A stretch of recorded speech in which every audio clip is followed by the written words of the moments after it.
do you destroy an army almost twice your size? 216 BC. Cannae. Rome gathers 80,000 men, the largest army in the history of the Republic. They are not marching to a battle. They are marching to a victory they already believe is certain. Because the math of war seems simple.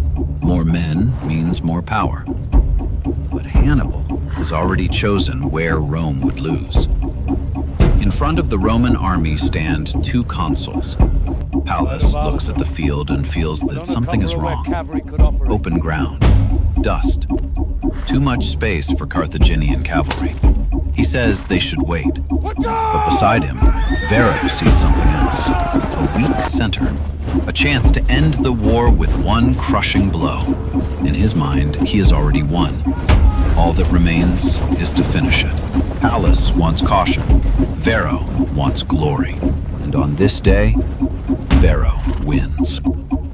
Across the field, Hannibal watches the Romans approach. He does not move. He has placed the Gauls and Iberians in the center, not as a wall, but as bait. Their task is to fall back in a way that makes Rome believe it is breaking through.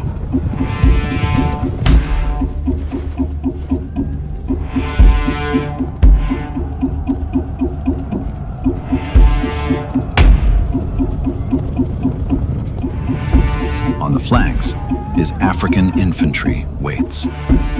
Best. They wait, and Hannibal waits with them.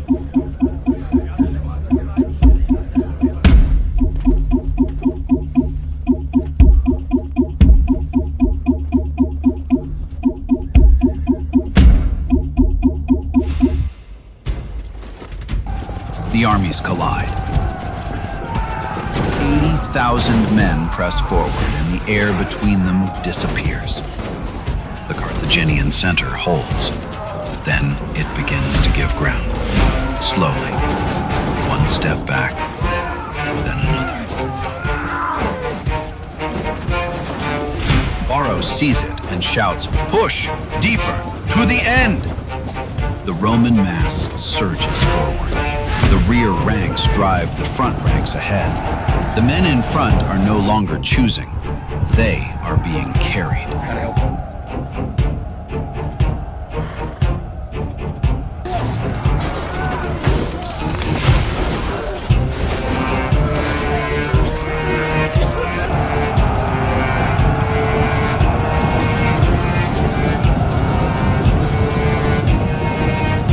And that is when Hannibal gives the order. The African infantry on both flanks turns inward. The Romans at the edges see it first. They try to turn, but their own men are pressing from behind. They cannot turn. They cannot retreat. Then dust rises behind them. The Carthaginian cavalry has already swept around the field. And out of the dust behind the Roman line come Hannibal's horsemen. In that moment, 80,000 Roman soldiers understand one thing. They are not breaking the enemy line. They are standing inside a trap they closed around themselves. The army stops being an army. Men are packed so tightly that swords no longer matter. They are crushed by heat and by the weight of their own army. Rome's strength becomes Rome's prison. In a single day, Rome loses tens of thousands of men.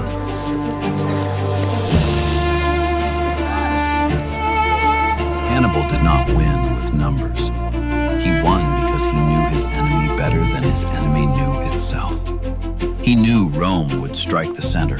He knew Rome would believe the retreat. And he knew the most important thing.